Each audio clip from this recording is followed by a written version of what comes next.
Chers amis du ciel de l'astrologie, vous le savez, vous venez de l'apprendre, notre belle icône anglaise, Jane Birkin, est décédée ce 16 juillet, il y a quelques heures, à son domicile parisien.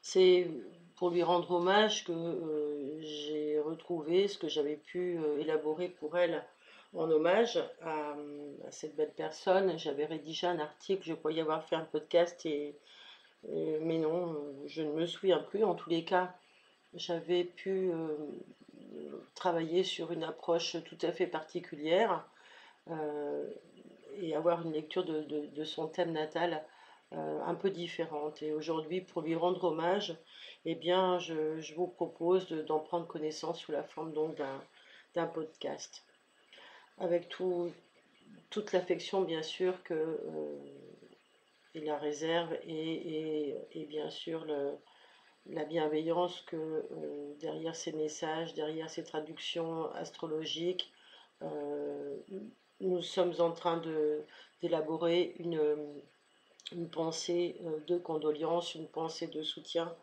à la famille. Alors, Jane Birkin, elle est née, et je continue de parler d'elle au présent parce que c'est bien que les icônes comme ça demeurent au présent. Elle est née sous le signe du Sagittaire. Elle est née le 14 décembre 1946 à Londres et elle vient d'une famille à la fois aristocrate et originale, disait-on. Bon, voilà, c'est une personnalité très riche, singulière, atypique que tout le monde a pu observer et elle est devenue très vite, en tant que jeune artiste, une icône. Mais son thème natal euh, pouvait prédisposer déjà, bien sûr, même s'il a été étudié par beaucoup d'astrologues, très subtilement, notamment par Françoise Hardy, l'une de ses amies, qui avait mis avec brio en relief quelques aspérités du thème en lien avec le vécu de Jane Birkin. Voilà, de mon côté, je vais avoir une approche qui va reprendre donc son compte biologique, terrestre et puis à la fois karmique, comme j'aime à le faire. Et je vous invite à percevoir une histoire de la native avec un prisme différent. Mes éclairages porteront bien sûr sur quelques points euh, et vont présenter une approche maïotique différente. Donc c'est pour mettre en lumière des liens, un petit peu comme on lèverait un voile sur des choses qui ne seraient pas dites, mais qui seraient, comme pour tout à chacun, tout être humain, des informations. Alors ici en astrologie, on va parler de mémoire inhérente par exemple au projet sens, euh, et qui, ce projet sens, appartient à tout à chacun. Chaque personne sur Terre a son projet sens avant de s'incarner. Donc nous aurons une vision différente, plus claire de la destinée particulière grâce à la lecture de certains points de son thème. Le point de départ, c'est une arrivée dans la matière, après bien sûr les 9 mois de gestation. La naissance qui se fait par césarienne vient nous poser Uranus un peu comme le maître de toute la danse de la vie de Jane Birkin. Effectivement, Uranus est maître symbolique de la maison 10 relative à la mer, qui est en Verseau, mais aussi de la destinée. Et par analogie, je vous dirais que son Uranus, le maître de cette maison 10, est à l'ascendant. Il est posé à l'ascendant conjoint au nœud nord, donc autant vous dire que c'est une dominante planétaire de ce thème. Et je pense que, comme je vais tenter de vous l'exposer, puisque je l'avais vu sous un angle déjà uranien à l'époque, aujourd'hui je m'aperçois que son départ est aussi relié à Uranus, puisqu'Uranus transite la maison 12, et donc encadre cet ascendant, et donc vient aussi répéter des aspects contenus dans le thème. Dans le thème, on a une opposition Mars-Uranus euh, qui donne un clivage d'inattendu, un clivage de brutalité dans les événements relatifs à la native. Et un départ aussi inattendu. Voilà, même si on savait que son état de santé était fragile, ça reste quand même un départ aujourd'hui inattendu. Donc cette naissance qui se fait par césarienne, comme je vous l'ai dit, on le voit déjà par l'opposition de Mars-Uranus. Mars représentant le scalpel, hein, dans l'axe Gémeaux-Sagittaire, et Jane a un ascendant Gémeaux qui présente donc euh, une, comment dire, une fraîcheur naturelle, quelque chose qui va faire que Jane, quoi qu'il en soit, ne vieillira pas, restera toujours jeune, et elle restera comme cela dans nos représentations. Donc, c'est l'ascendant Gémeaux qui va avec Uranus, bien sûr, le côté inédit, le côté original, qui va primer sur sur la perception de cette icône. Donc, très souvent, on peut dire aussi, et cela est très commun, que dans les accouchements par césarienne, je reviens à cela, à son projet-sens, à sa naissance, on engramme des mémoires qui sont retenues. Des mémoires qui sont retenues et qui peuvent constituer des traces amnésiques, de soudaineté, d'accident, de brutalité. Bien sûr, c'est Uranus, comme je vous le disais, qui est à l'action.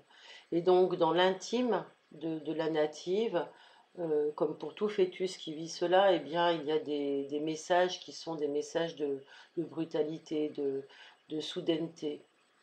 Donc, c'est quand même quelque chose qui fait une entrée dans la matière, dans la matrice physique, difficile, puisqu'il faut sortir de la matrice placentaire qui est chaude, protectrice et sécuritaire, sécurisante tout au moins, pour ensuite arriver dans la vie d'une façon brutale. Donc le portail d'ouverture se fait ici euh, dans l'axe des signes mutables, Gémeaux-Sagittaire, mais ça va peut-être venir étoffer la synchronicité des comportements avec les situations vécues, tant ceux-ci, dans toute sa destinée, seront corrélés par la polarité mutable qu'ils représentent, c'est-à-dire le changement, la fin, mais la soudaineté aussi. En effet, le maître d'ascendant Mercure est en exil. Il suggère ici qu'il y a une notion quand même de rejet, d'éjection, qui fait que la native peut avoir tendance à exprimer une sorte d'immaturité qu'on pourrait assortir à quelque chose où on savait tous on sait tous qu'elle porte ce petit quelque chose qui est propre aux Gémeaux, qui ne grandissent pas, qui restent éternellement jeunes. Donc c'est une intention qui est posée sur elle et qui fait qu'elle est comme un ange, qui est plein de jeunesse, nourri d'innocence, mais qui deviendra peut-être un masque plus tard, qui sera son masque, peut-être un masque d'une candeur juvénile, dans laquelle peut-être l'âme cherche un refuge, mais c'est aussi un refuge d'espérance, peut-être pour capter un ailleurs plus profond et plus conforme à un mythe qui est celui de l'éternelle jeunesse, qu'on pourrait avoir envie de rejoindre avec un ascendant Gémeaux. Alors, ça pourrait être une façon de lire son thème, bien sûr, mais il y en a plein d'autres, et ceci n'est qu'une vision sur un angle précis. Donc, la native, elle est équipée pour entrer dans la danse de la vie de cette façon-là. Elle a comme tout à chacun, des mémoires karmiques, un projet sens, une programmation transgénérationnelle, qui est propre à ce qu'elle est venue traverser dans son continuum de conscience, en maison 7, en Sagittaire, qui lui va accueillir le nœud sud. On est sur un axe horizontal descendant-ascendant, qui contient les nœuds lunaires. Donc on est vraiment sur quelque chose qui va fixer la relation dans la plus haute importance, et toutes ses capacités à rencontrer des gens et à communiquer avec eux, à échanger avec eux et à se nourrir des leçons des rencontres, qui va faire qu'elle va avoir une vibration particulière. Alors dans le nœud sud, on pouvait retrouver des mémoires individuelles similaires à celles des lignées familiales. Peut-être qu'on pourrait noter avec le Sagittaire qu'il y a là une vibration assez conventionnelle, bon, qui peut venir de sa famille aristocratique, hein, bien sûr, et aussi de ses précédentes incarnations, puisque là, c'est la famille qu'elle a choisie. Euh, on peut relever une certaine forme dans son esprit ou dans sa constitution, finalement, de dogmatisme, d'habitude à être dogmatique. d'enfermement aussi peut-être, peut-être dans une culture où finalement, et je parle pour les vies antérieures ou pour la lignée, mais dans des cultures où l'esprit est finalement clivé, étriqué et peut avoir à souffrir par exemple de l'étiquette, des normes, d'une certaine forme de bigoterie. Voilà, donc ce sont des choses comme ça qu'elle est venue transformer, traverser et qu'elle porte dans son nœud sud, dans son sac des mémoires. Donc dans cette incarnation, elle se cheville à la matière avec un physique totalement androgyne, angélique, j'ai envie de dire, propre donc au mythe de l'androgyne inhérent aux Gémeaux. Et elle vient casser d'une façon assez rebelle, avec l'ascendant uranien, euh, presque inattendu et contre toute attente, tous les stéréotypes de son époque. Hein, dans les années 60, elle a pu en jeter. Uranus présent à l'ascendant lui a donné inéluctablement cette mission de rompre avec les schémas établis et elle a su brillamment s'exercer à cette mission. Donc sur un certain plan, on peut aussi voir une projection paternelle.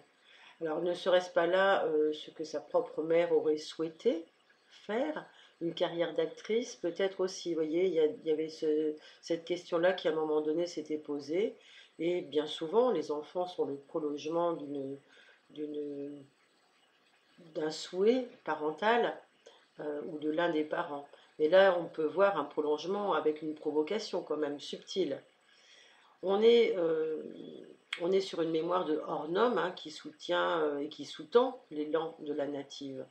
Le hors-norme est voulu par Uranus, mais rappelons que sa maman était aussi une actrice célèbre qui s'est coupée brutalement de sa carrière d'artiste pour s'occuper de sa famille. Tiens, tiens, quelque chose de très classique, on se sacrifie pour sa famille et c'était vraiment ce qui a pu faire que Jane avait la mission de réparer, de réparation. Dans une partie inconsciente d'elle-même, on peut aussi dire que son fonctionnement pouvait être totalement gémellaire et que il pouvait induire qu'elle s'était identifiée à cette matrice, peut-être aussi, j'avais noté, par une peur très profonde, installée, quasi fétale, hein, puisqu'on est quand même sur la naissance, sur cet axe-là, une peur de perdre sa mère. Et il y a eu une telle violence dans la séparation, dans un contexte de fusion gémellaire, en plus, ça a dû être enfin pour moi, ça relève d'une mémoire de violence qui est totale, absolue. Ça paraît pas comme ça hein, quand on... Et en même temps, on comprend mieux sa fragilité permanente parce elle sait vraiment par où elle est passée et ce que ça l'en a coûté d'être brutalement jetée, coupée de toutes ces matrices et de tous ces liens fusionnels avec la mémoire gémellaire, avec la fusion avec sa mère, etc. Et c'est super, comment dire, super prégnant, super émouvant de savoir que sa fille, Charlotte, qui dit qu'elle a une relation fusionnelle avec sa mère, et on peut facilement le comprendre, a pu d'ailleurs faire un magnifique film sur leur relation l'année dernière, et on leur remercie parce que c'est plein de richesse féminine et c'est plein de beauté, d'amour filial, d'amour maternel, mais aussi c'est plus fort que ça, c'est plus fort parce que ça nous porte sur tous ces liens qui, entre les femmes, entre les mères et les filles, sont éternels et vont bien au-delà de la relation et bien au-delà des mots. Donc il y a là, bien sûr, quand on regarde le thème de Jane, on peut dire qu'elle a pu aussi parcourir la vie, et je ne sais pas si son amie Françoise Hardy l'avait dit, mais avec une volonté inconsciente de retrouver peut-être un jumeau, peut-être une mémoire de jumeau, en tous les cas. Et je ne sais pas dans quelle mesure elle a pu travailler la rupture avec la mère, avec le placenta, et comment ça a pu se transmuer pour elle.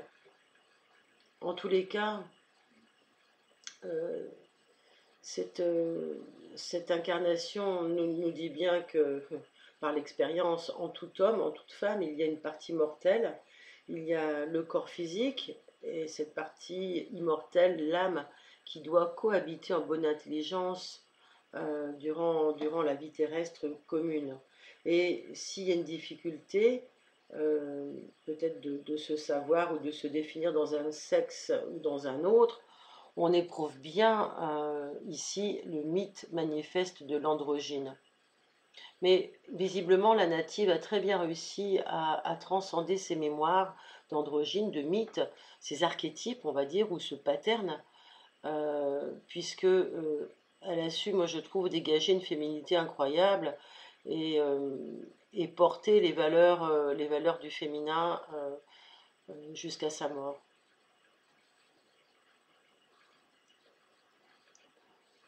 Le soleil est en maison 7 dans son thème, dans la maison du descendant, et nous expose ici l'attrait de la native pour le lointain. On est en Sagittaire, on est sur le mouvement généré par un tempérament fougueux, une facilité pour l'apprentissage des langues, pour s'expatrier aussi. Vous voyez, c'est quand même tout ce qu'elle a dû traverser pour pouvoir justement arriver euh, à sortir de ses principes, à sortir de valeurs peut-être familiales trop dogmatiques, et puis tout simplement aller vers des gens simples qui allaient eux-mêmes être choqués, comme elle disait. Simplement rencontrer les gens de la vie du tous les jours. Alors c'est Mercure qui lui donne des ailes pour un exil. Elle va choisir finalement la France à l'Angleterre. Elle va construire ici une autre facette de sa personnalité. Et donc elle va répondre aux besoins d'originalité, mais aussi de libération. Et donc elle va se présenter au monde en tant que jeune adulte, en tant que jeune femme, en tant que jeune mère, comme une icône.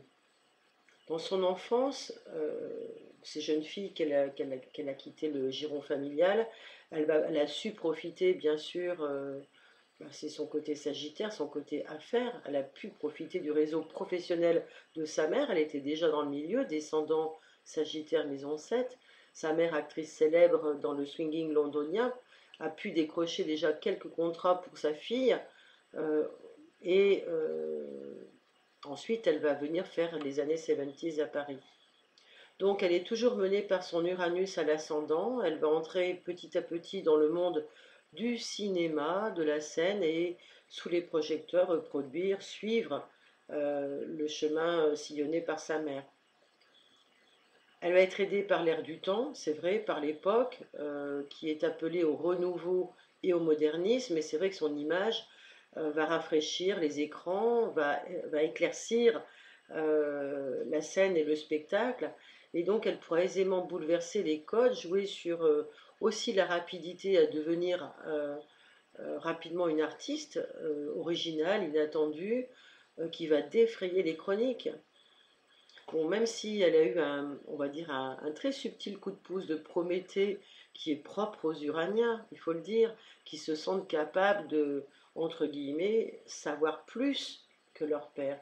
Ici, en l'occurrence, c'est la mère, mais inconsciemment, bien sûr, bien sûr. On peut voir ici que le destin prolongé, prolonge délibérément euh, Madame Birkin-Mère et notons que le nœud nord ici, conjoint Uranus, va amplifier ce besoin de tout simplement être une expression vitale, d'être différente. C'est ça, c'est pour elle une expression vitale. On est sur quelque chose qui lui permet de vivre et de survivre.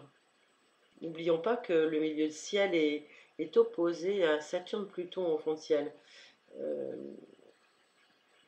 Ça peut avoir son importance aussi pour le fait de toujours être sur un côté électrique pour rester en vie.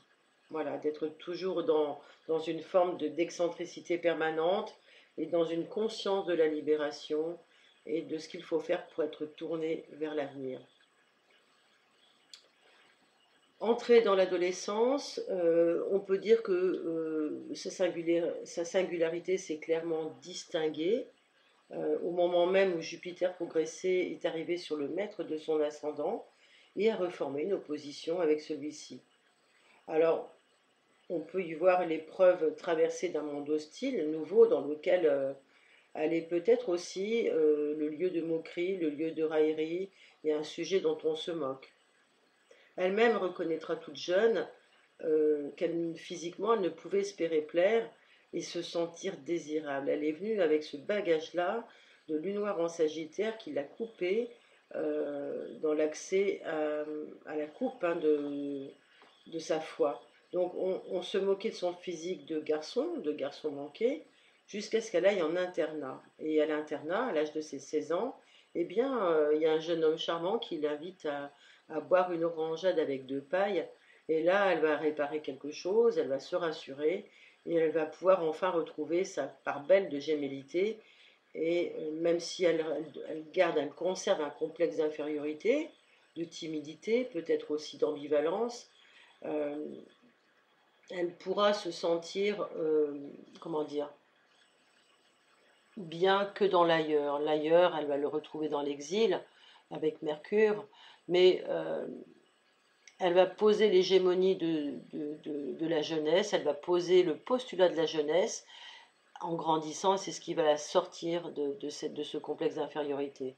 Elle-même va se définir ensuite comme une importation exotique. Elle est totalement consciente de son caractère original.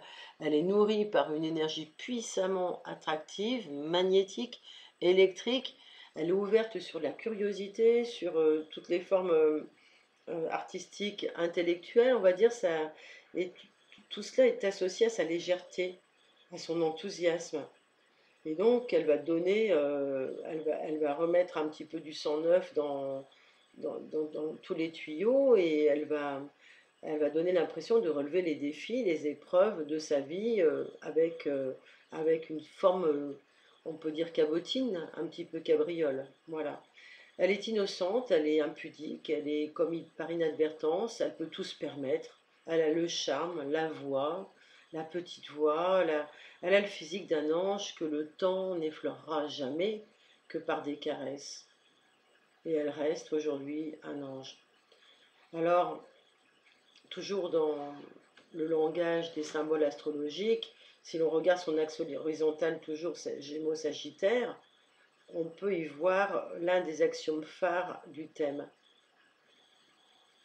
La native rassemble peut-être un de ces quelque part, une énergie liée au mythe de Peter Pan, qui donnerait au cœur un besoin peut-être de ne pas grandir, le petit côté puère assorti de la peur qui va avec. Et pour cette jeune adolescente qui s'est retrouvée arrachée à l'enfance, à la fusion angélique avec sa matrice, de la naissance jusqu'à ses 12 ans, elle s'est sentie à cette époque-là contrainte de changer de cadre de référence et d'entrer en internat à 12 ans. Jupiter ne rigolait pas, là, il était maître de son descendant, il a opéré sur son premier cycle et à l'opposition d'Uranus. Donc cet événement qui l'a marqué au moment de l'entrée en internat a rappelé la violence, à mon avis, hein, de son incarnation dans la matière. Donc pour elle, ça a été des chocs traumatiques, certainement, qui l'ont marqué et qui ont fait que sa vie a été jonchée aussi de drames. Donc elle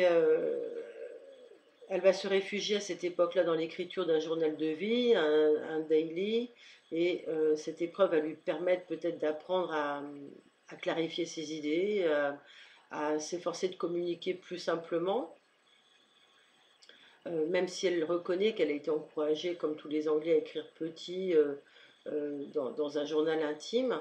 Pour elle, c'est salvateur, visiblement. Donc elle va écrire son premier volume au pensionnat. Et Mercure en Sagittaire peut parler d'une sorte, on l'a dit, d'immaturité, de candeur, mais ça va aussi nous ramener à un contexte transgénérationnel de vilain petit canard qui ne peut accueillir la native dans ce qu'elle a de différent. Donc elle est obligée de se réfugier dans un ailleurs. Alors ça serait peut-être intéressant d'interroger, d'avoir la possibilité d'interroger son arbre généalogique pour savoir à quel aïeul ça faisait référence dans son arbre. qui a pu être désapprouvé peut-être dans sa façon d'être, dans son originalité, ou n'a pas pu assumer aussi une véritable vocation. Ça peut être ces doubles pistes. Alors Jane, quant à elle, forte d'un pouvoir intérieur phénoménal, va proposer au monde une autre expression du charme féminin. Elle va digresser tous les codes de beauté, elle va les révolutionner. Jupiter est magnifiquement conjoint à Vénus en Scorpion, donc autant vous dire qu'elle ne va pas se gêner. Et de l'androgyne, elle va prouver que son corps est beau, qu'elle est belle et qu'elle a une puissance personnelle héroïque, capable de renverser les conventions. Alors, tous les usages des canons de beauté en vigueur, elle va les renverser allègrement. Et c'est à mon sens la vraie Wonder Woman. Voilà, bon, elle a une belle lune en vierge aussi, qui lui permet d'être une femme profonde et qui lui attribue une intention spirituelle de pureté, et ce qui la rapproche encore plus de ses vertus androgynes et angéliques. Elle nettoie le vulgaire, rien que par sa présence.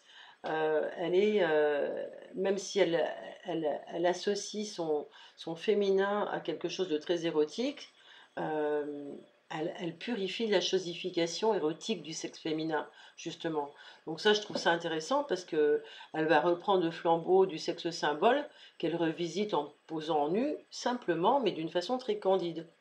Et donc, elle va s'imposer avec un paradigme de légèreté pure, irréfutable, bien au-dessus des critiques, des aversions aux petits scandales.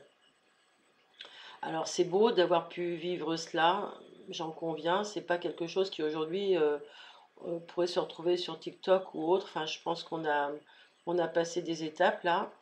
Mais bon, alors revenons au niveau des mémoires karmiques de Jen. On sent que c'est une énergie vibratoire d'une belle muse qui est venue offrir à son époque sa beauté euh, et qui va aider aussi une lignée familiale à prendre le poids d'une destinée exceptionnelle. Voilà, donc elle va rencontrer aussi dans son continuum de conscience la colère symbolique du père, qui est ici, à savoir une expression peut-être de mémoire de brutalité. On a quand même un soleil conjoint Mars opposé Uranus, c'est quand même pas très tendre. On a un Saturne conjoint Pluton en maison 4, ce qui va la conduire dans sa vie de femme, dans sa vie de femme à rencontrer à projeter tout cela sur l'homme et à rencontrer des animus forts. Bon, peut-être, enfin à mon sens, que la colère, elle est bien plus psychique et égotique. C'est un peu comme aussi la douleur d'une Vénusienne attristée par la sordide réalité terrestre duel. Ça peut aussi être ça, hein, ça peut être transposé dans cela. En deuxième lieu, nous pouvons relever une autre problématique, je trouve assez importante dans le thème, qui selon moi parle de toute la singularité de l'icône pop. Cette dimension sera amenée par la présence de Chiron, Chiron qui est en scorpion, dans un axe taureau-scorpion intercepté. Alors, ça laisse de prime abord peu de place à la mise en conscience de ce qui se joue, mais cela permet à la puissance de l'énergie de s'incarner coûte que coûte. Donc dans un premier temps, Chiron, le blessé guérisseur, va octroyer à la native en son inconscient un puissant désir de pouvoir, de puissance personnelle, avec des intentions cachées peut-être de domination sur autrui. Mais vous l'avez compris, ces aspects sont dans l'ombre et constituent son ombre qu'elle aurait peut-être pu projeter assez subtilement dans ses relations. Alors, on sait qu'elle a eu un premier mari qui était John Barry, et ensuite Serge Gainsbourg, avec lesquels elle entretiendra une relation très forte, une relation d'amour, une relation passionnelle, avec beaucoup d'attirance, de pouvoir et d'attraction, d'attractivité. Donc, ce Chiron en scorpion lui attribue beaucoup de charisme, mais aussi beaucoup de charme magnétique sexuel, et de plus, la capacité à séduire par la parole. C'est quand même la baby doll, hein, c'est, voilà. Donc derrière cela se cachent certainement des choses, bien sûr, avec des mémoires, des informations que la native a pu capter, par exemple le ressenti vibratoire du sacrifice de la carrière de la mère, que la native porte en souffrance par la matrice. Et peut-être que au moment ce qu'on appelle la nidation du je suis, le fœtus a ressenti les annonces de changement énoncées entre les membres de la famille, dans la sphère parentale. Cela a pu occasionner des vibrations de stress. Mais bon, j'ai envie de dire là aussi encore, comme tout à chacun. Mais ces changements ne se sont pas produits forcément, mais il y a pu y avoir des programmes qui sont restés aussi sur leur fin. Peut-être qu'il y avait des intentions, mais avec Uranus, on sait que on est dans l'inattendu. Donc il y a des choses qui n'ont pas pu se mettre en place. Alors peut-être que toutes cette, ce circuit électrique, j'ai envie de dire, va codifier le parcours de la native dans son impression émotionnelle, dans sa vibration. Donc Jen a pour devoir de se sécuriser, et pour se sécuriser, elle doit rechercher l'itinérance en permanence. Donc elle est toujours dans un mouvement, elle est toujours dans une quête, et elle va introduire cela dans sa psyché avec la sensation pérenne de devoir toujours quitter les lieux, ce qui n'est vraiment pas facile à vivre. Tel un bateau sans quille, ballotté, avec une sensation d'errer, hein, pour être chez elle, et peut-être que aussi c'est quelque chose qui va lui permettre d'être une valeur refuge pour faire le deuil de sa première fille chérie. Alors si l'on veut poursuivre avec Chiron en Scorpion, je me suis attardée sur Chiron, hein, comme vous l'avez remarqué. J'avais vu à l'époque que dans un second temps, il n'était pas stupide de relever qu'il y avait aussi une engramme émotionnelle appuyée sur une croyance de culpabilité. Telle que la croyance inconsciente suivante, le fait de ressentir les bonnes choses doit être limité, car, enfin, tout au moins les bonnes choses doivent être limitées, car elle peut induire que si la nature brille trop, elle va ôter quelque chose à ses pairs. Alors cela peut expliquer une certaine candeur, une certaine pudeur, pardon, qui fait que même si elle se savait ultra magnétique, ultra rayonnante, ultra à sa place, elle était quand même dans une sorte de contenant dans sa vibration. On sentait qu'elle n'était pas là pour prendre la place des autres.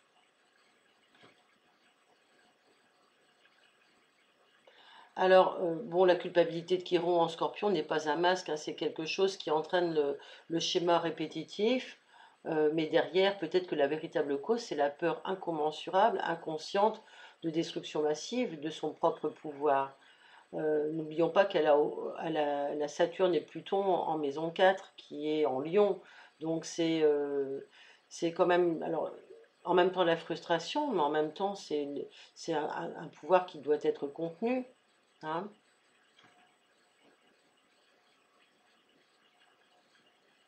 Donc peut-être qu'elle a eu aussi appris ou à apprendre à exagérément à contrôler ses émotions, ou à ne pas les dire, ou à ne pas les traduire. Donc peut-être que ça a été induit chez elle et que tout se passait par le ressenti fusionnel. Mais que bien sûr on pouvait, à travers cela, craindre d'être mangé par les autres, d'être dépassé par les autres. C'est pas évident de trouver sa place quand on a ces formulations-là.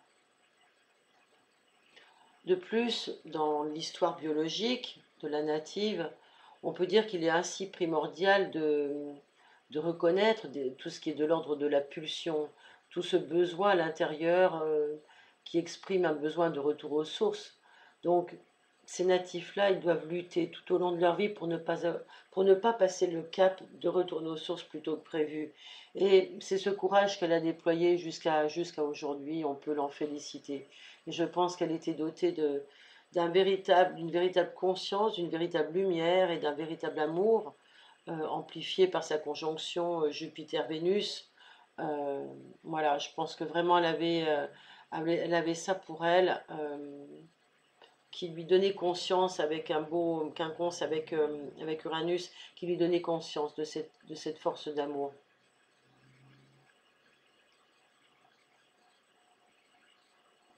Donc même si on a des aspects durs dans dans le foyer, dans tout ça. Elle a quand même euh, toutes les dissonances qui sont propres au destin exceptionnel, des gens hors du commun. Hein, on peut dire que les artistes, bien souvent, et les personnes qui vivent des choses comme elle a pu en vivre au cours de sa destinée, ben, ont des thèmes en rapport, ça on doit le dire. Euh, et ce que j'ai aimé aussi retrouver dans son thème, c'est que au moment de son écriture adolescente, Jen a pu coucher sur son papier une envie d'ailleurs. Et qu'on entend toujours au son de sa lyre. Elle est restée quand même elle est restée accrochée à cela et c'est quelque chose qui ne la quittera jamais. Euh, c'est comme si elle était toujours en train d'écrire des lignes et afin de ne jamais cesser le mouvement, comme on a pu le dire. Alors, dans ce ciel natal, notons aussi le rapport étroit, intime, entre Eros et Thanatos, qui vont connoter une fascination obligatoire pour la mort, car la vie ne mérite que d'être reconnue comme fragile. Le sens de la native, on l'imagine, les sens de la native, pardon, on l'imagine, sont ici devenus très fluides et sont porteurs de capacité à communiquer avec l'autre monde. On sent bien qu'elle a cette fluidité à être aussi bien là-bas qu'être ici, et que c'est quelque chose qui l'interpelle, et certainement d'autant plus depuis que sa fille et les hommes de sa vie sont partis. Donc dans cette énergie d'âme, l'individu, la native, donc perçoit quelque part ce qui va lui permettre de tenir, à savoir que les mondes ne sont pas séparés. Alors c'est dans cette idée que nous allons l'accompagner et que nous allons accepter aussi progressivement que la vie est ce qu'elle est, une relativité associée avec un peu d'objectivité. Il y a beaucoup de résilience dans son thème, associé à l'amour, euh, et on pourrait transformer son errance à une vie qui se serait constituée en pèlerinage, porteuse de sens. Et c'est vraiment moi ce que je relève de son thème. C'est comme si sa vie avait été un long pèlerinage.